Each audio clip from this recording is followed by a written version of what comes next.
তো hello SSC পরীক্ষার্থী ২০২৪ কেমন আছো সবাই? আশা করি অনেক ভালো আছো। কিভাবে তোমরা এসএসসি পরীক্ষা ২০২৪ এর ফলাফল দেখবে আজকের এই ভিডিওতে সেটা দেখাবো। তো তার জন্য তোমাদের যা করতে হবে ২টা ওয়ে ফলো করতে হবে। একটা হচ্ছে ডেসক্রিপশন বক্সে থাকা এই লিংকে ক্লিক করে তোমরা সরাসরি চলে যেতে পারো এডুকেশন বোর্ডের অফিসিয়াল ওয়েবসাইটে। তো কিভাবে যাবে? প্রথমে ডেসক্রিপশন বক্সে থাকা এই লিংকটাই ক্লিক করবে। এই লিংকে ক্লিক করার পর তোমাদের সামনে এরকম একটা পেজ ওপেন হবে। এখানে দেখো এসএসসি এক্সাম রেজাল্ট ২০২৪ একটা লেখা চলে এসেছে। এইখানে তোমরা ক্লিক করবে। এইখানে ক্লিক করার সাথে সাথে দেখবে তোমাদেরকে মিনিস্ট্রি অফ এডুকেশনের অফিসিয়াল রেজাল্টের ওয়েবসাইটে নিয়ে চলে গেছে। তো এটা গেল প্রথম ওয়ে। এখন দ্বিতীয় ওয়েটা কিভাবে সেটা তোমাদেরকে বলছি। তো তার জন্য তোমাদের যা করতে হবে, তোমাদের মোবাইলে থাকা যে কোনো একটা ব্রাউজার ওপেন করে নিবা। এখানে আমি ক্রোম ব্রাউজারটা ওপেন করে নিলাম। ক্রোম ব্রাউজারটা ওপেন করার পর তোমাদের সুবিধার জন্য আমি ফোনটাকে একটু রুট করে নিব। এখন যা করতে হবে, এই সার্চ অপশনে ক্লিক করতে হবে। এখানে ক্লিক করার পর এইখানে লিখবে এসএসসি রেজাল্ট ২০২৪। এসএসসি রেজাল্ট ২০২৪ লেখার পর এখানে গো যে বাটনটা রয়েছে এই বাটনটায় ক্লিক করে দিবে। এখন নিচে স্ক্রল করে দেখো এইখানে এডুকেশন বোর্ডের যে অফিসিয়াল ওয়েবসাইটটা রয়েছে এইখানে ক্লিক করবে। এখানে ক্লিক করলে দেখো আমাদের কিন্তু ওই পেজটায় নিয়ে এসেছে।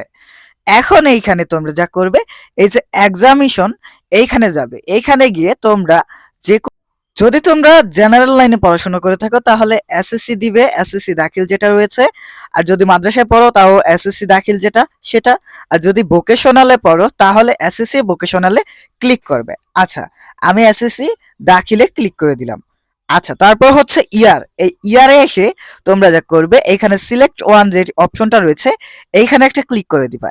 এখানে ক্লিক করার পর এখানে দেখো অনেকগুলো সাল রয়েছে। এর মধ্যে থেকে তোমরা ২০২৪ কে সিলেক্ট করে দিবা। মনে রাখবে নিচের গুলা না, ২০২৪ কে সিলেক্ট করবা। তারপরে রয়েছে বোর্ড। তোমরা যেই বোর্ডের আন্ডারে রয়েছে, যদি বরিশালের হও বরিশালের, চট্টগ্রাম বোর্ড হলে চট্টগ্রাম, কুমিল্লা বোর্ড হলে কুমিল্লা, ঢাকা হলে ঢাকা। তো আমি এখানে ঢাকা সিলেক্ট করে দিলাম। আচ্ছা, বোর্ড সিলেক্ট করার পর নিচে দেখো এখানে রয়েছে রুল। আচ্ছা, এই রুলের জায়গায় কি করবে, তোমাদের যে প্রবেশপত্রটা রয়েছে ওইখানে দেখবে তোমাদের একটা রুল দেওয়া আছে, ওই রুলটা এখানে টাইপ করবে। তারপরে রয়েছে রেজিস্ট্রেশন নাম্বার। এই রেজিস্ট্রেশন নাম্বারও কিন্তু তোমাদের ওইখানে দেওয়া আছে, ওই প্রবেশপত্রটায় তোমরা এখানে রেজিস্ট্রেশন নাম্বারটা দিয়ে দিবে। আর আমরা সবাই গিয়ে যে জায়গায় ভুলটা করি সেটা হচ্ছে এই যোগফলটা। আচ্ছা, ৩+৩ = কত? 6। এখানে 6 দিবে।